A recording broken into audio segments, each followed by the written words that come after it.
everybody, and welcome to my third and final pelvic floor video for you guys. So today's video is called The Magical Extras. Sounds mystical, doesn't it? So the idea behind today's workout is that I have 3 exercises for you that will work your pelvic floor muscles without you really realizing that you'll be doing pelvic floor exercises. So my first one, I'm going to use this little soft ball here. This is called a Pilates soft ball. You can buy these online.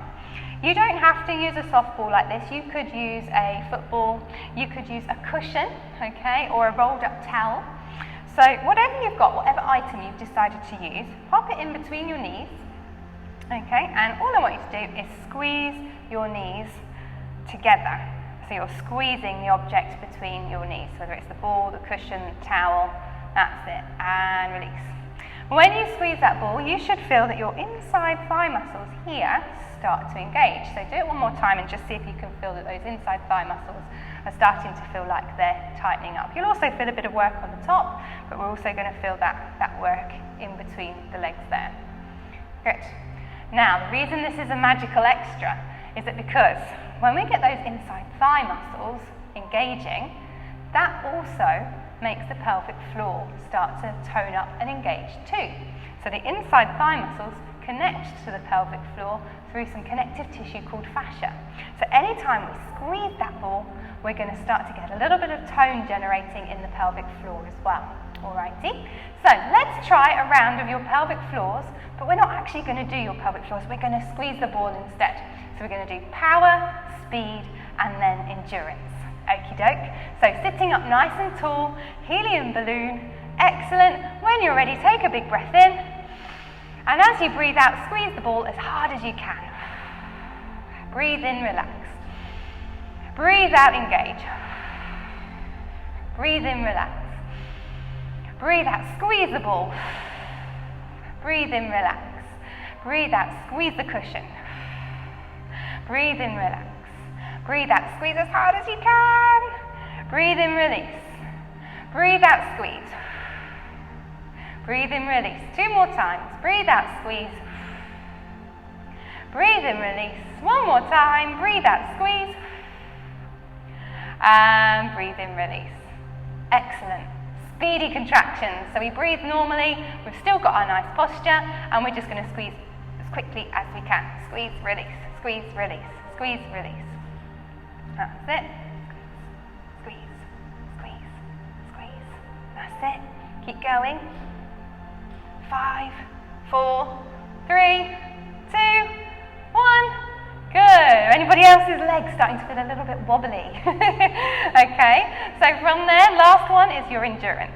So remember, with endurance, we engage a lot less. So we squeeze a little bit to about 30%. That's it. And we hold for 1, 2, 3, 4, 5, 6, 7, 8, 9, 10, and release. Good. 2 more times. Gently squeeze that ball to 30% effort. And 1, 2, 3, 4, 5, 6, 7, 8, 9, 10. Release. Again, last time.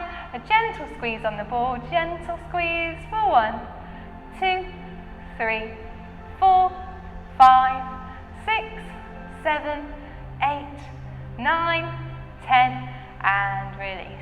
Good, excellent work. So, get practicing that one. Each time your inside thigh muscles start to engage and work, the pelvic floor will naturally start to tone up and start to work a little bit too. So it's a really great way of getting the pelvic floor started. Right. Pop your cushion or your ball to one side. My next magical extra is an exercise for your bottom muscles. So you're going to come and have a stand up for me. I'm going to move my chair to the side like this. So hold on if you need to, because there's a bit of balance to this, okay? So if you don't hold on, you might find you're too wobbly to do the exercises. So hold on. Research has shown that people with stronger bottom muscles have better pelvic floor function. So we need to strengthen our bottom muscles to help our pelvic floor go in the right direction. So starting with the leg that's furthest away from the chair, we're going to take the leg out, and in. Out and in. Out and in. Now you are more than welcome to test your balance if you feel safe to do so. So you could try and take your fingertips away from the chair as long as you're not too wobbly. If you feel wobbly, hold back on. Great. So we're nice and tall. Imagine that helium balloon again coming out the top of the head. Excellent work. Feeling tall. So this is working around the outside here. Really nice.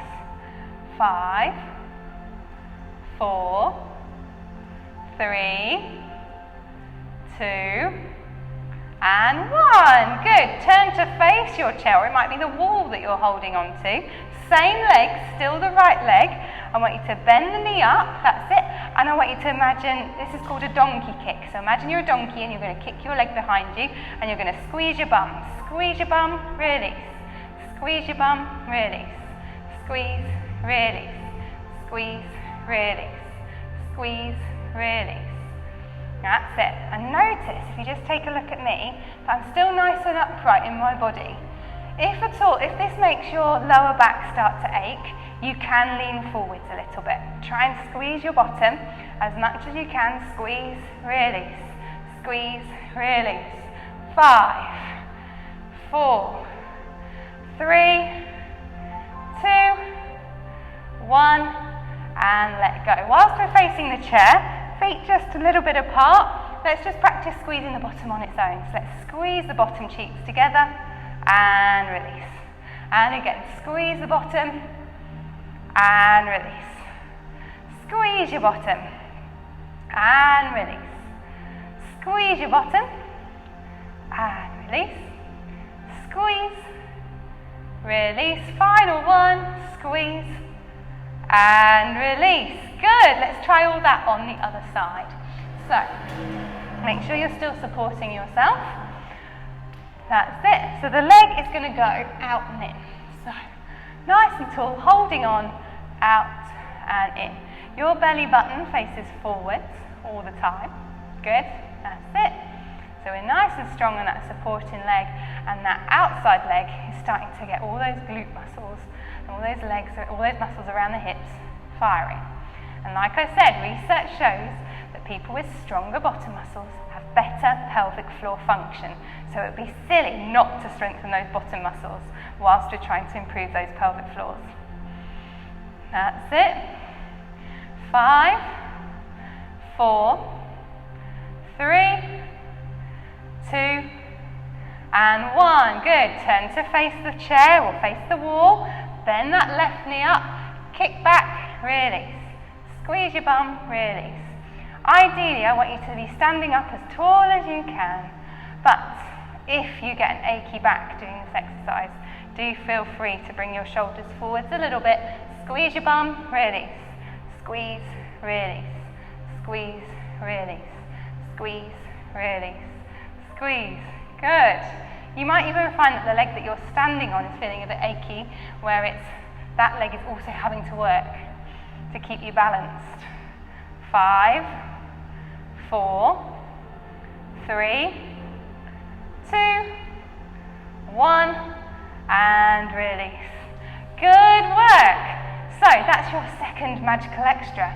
Get your bottom muscles stronger, and research shows that your pelvic floor function will also improve. So, last thing, balance. So, when people with better core control tend to have better balance, and vice versa. Better balance means you've got a strong core.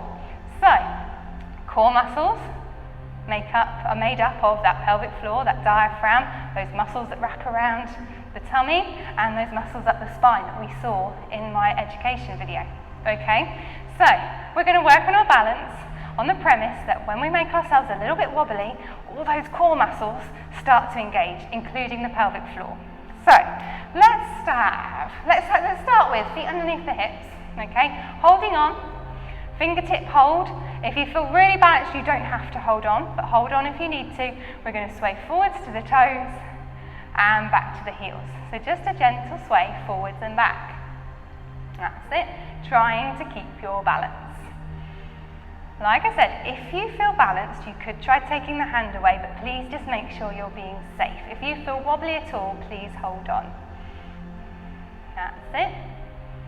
Good. If you find this easy, and I say this with a pinch of salt, please try closing your eyes if you feel safe. You might want to hold on and then close the eyes, and then try taking the hand away if you feel you can. If at all you feel unsafe, please open up the eyes, please hold on. That's it. 3, 2, and 1, and release. Now what I'd like you to do, I'd like you to step one foot in front of the other. Good, so you want to imagine that you're standing on, preferably a tightrope, or if you feel a bit wobbly, take the leg a little bit wider at the front, so it's like you're standing on a balance beam or on a log, okay? From there, see if you can take the hand away. Okay, see how you feel. Lovely. If you feel okay, if you feel, what we're aiming for is we want to feel a little bit wobbly. So we want to feel that the ankles are kind of doing something, maybe even the bottom muscles are starting to engage a little bit to help us stay balanced. What I'd like you to do, if you can, is I'd like you to just push the arms backwards like this. Push, push, push, push, push, push.